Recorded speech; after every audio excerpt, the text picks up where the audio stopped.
My name is Eric Dexter. I'm the Vice President of Civic Leadership Initiatives. Tonight we're hosting an open house for Plan Baton Rouge III, which Plan Baton Rouge III is a strategic visioning process to think about new ways to transform and revitalize downtown Baton Rouge. And not just downtown at its core, but also the connecting corridors that get people to and from downtown Baton Rouge. There's a few goals of Plan Baton Rouge III. One is connecting or reconnecting people to the riverfront. We've gotten so overwhelming responses from people who want to do more on the riverfront. So much and so often we treat our riverfront as our back door instead of our front porch. And so there's ways that I think we can use one of the most unique gifts and assets that we have really in this country, but definitely to the state of Louisiana and to downtown Baton Rouge, which is the Mississippi River. And how do we get people on the levee, but also a kind of a better viewpoint to access the levee and to enjoy the beautiful sunset that happens over the river every single day?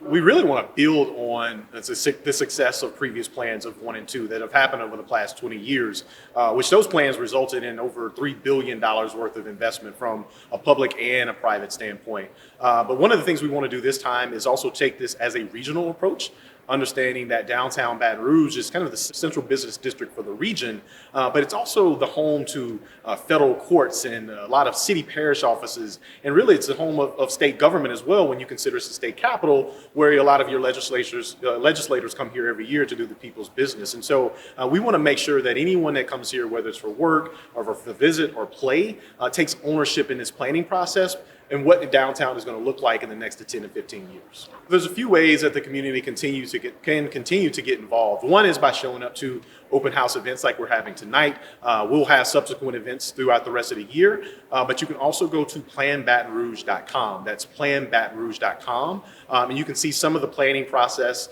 some of the things that we found out so far. There's also a community survey that will go live right after the event tonight. We've had overwhelming responses over the last convening, which we received, I think, over 1,200 responses. And your feedback that we get from our residents here is what's ultimately going to shape the master plan itself. This is not something that the consultant team is going to come in and work with us and develop on their own. What's going to be shaped is what the people want in their NIL, their name, image, and likeness. And so please go to planbatonrouge.com, check out a lot of materials and resources that are there, view the recordings from a past event, but then also complete the community survey and send it out to your friends and family and network. We've gotten some really solid feedback. Not too much that has been surprising so far, but we still have seen so many people just wanting to have that connection and more of a connection to the river. Again, I think people travel to a lot of other cities and countries, and one of the first things they do is they are attracted to things along the waterfront. And we have that here. But how can we have more people access that levee and that riverfront for people to get on the river even? And so right now, a lot of people either access it, either they're in a nice, pretty office building downtown, or you actually have to get on the levee to go run or walk. But we want to have people to be able to sit there and enjoy and have family atmosphere, and for young people to be able to enjoy their evenings there as well. We know that it's hot, so we have to think of ways that we can mitigate some of that so where people can enjoy it during the summertime as well as during the fall and the spring. But that's what we're thinking about now, and that's a lot of the feedback we're getting throughout this process so far. I'm Charlie Davis. I'm here representing Mayor Sid Edwards, and we're here tonight, I think, celebrating the future of downtown Baton Rouge and inviting citizens from across the entire parish to really dig in and give their best ideas and their best advice of how they want to see downtown Baton Rouge thrive and what they want to see here. Plan Baton Rouge I and Plan Baton Rouge II were both marquee moments, I think, in the history of downtown Baton Rouge. And so Plan Baton Rouge III continues in that concept of getting the entire community to come together and help plan what should be different, what should stay the same, what should be bigger, what should be bolder. How can we invest scarce resources to help downtown Baton Rouge become the best that it can be in a way that helps the entire city parish prosper? I think success is measured partly by the number of people that participate, but partly by the outcomes. When we're done, how incredible is the new plan we have for downtown Baton Rouge, and how much will it move the needle for everyone, regardless of whether you live in downtown or not? The Mississippi River is a defining instance about Baton Rouge, right? It's the most important feature we have. And so thinking about and planning for the growth of the city parish around that river really makes the most sense. My name is Josh. I'm a principal at Sasaki Associates, and we're the consultant working with BRAF, the city, and other project partners to craft the vision for Plan Baton Rouge III. Tonight, we are really here to have a great conversation with the community, to demonstrate some progress that we've made since last public meeting, and to really make sure we're heading on the right track as we move forward into the next stages of the project. Last time we were all together, we talked a lot about some of the existing conditions that are in downtown. We got a lot of feedback from people around what's working and what's not. And tonight we've really developed ideas from that around what the future of Baton Rouge and downtown Baton Rouge looks like. And so we're here to test those ideas to make sure we're on the right track, and then we'll be moving forward in the planning process. Downtown is the concentration of cultural assets within the broader metropolitan area. And so downtown has a wealth of museums, historic assets like the building that we're standing in today. We've identified a couple of strategies like better connections between cultural institutions. We've talked a lot about storytelling and wayfinding and branding of downtown that celebrates history. And tells the sort of authentic story of being in downtown Baton Rouge. And then the other way I would say this celebrates is that there's a lot of remarkable neighborhoods that exist within the downtown study areas. Spanish Town, Beauregard Town are all historic neighborhoods in and of themselves. And so really bringing those neighborhoods back to their former glory, bringing those neighborhoods back to life, providing redevelopment opportunities within those neighborhoods so that they become truly lively destinations in and of themselves is another way we'll celebrate history. The outcomes that we're looking for really go back to a series of guiding principles that we developed.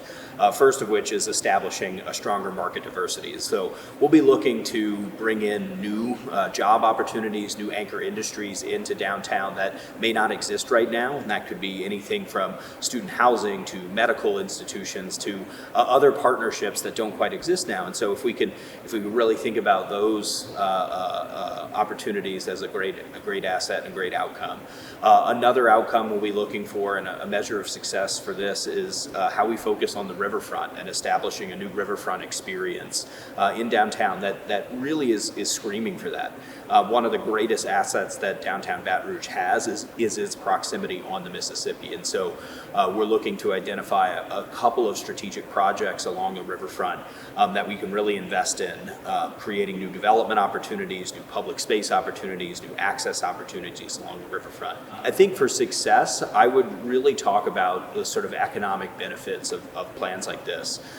We work all over the country, and in these planning processes, we identify a lot of things that we're going to spend money on, right?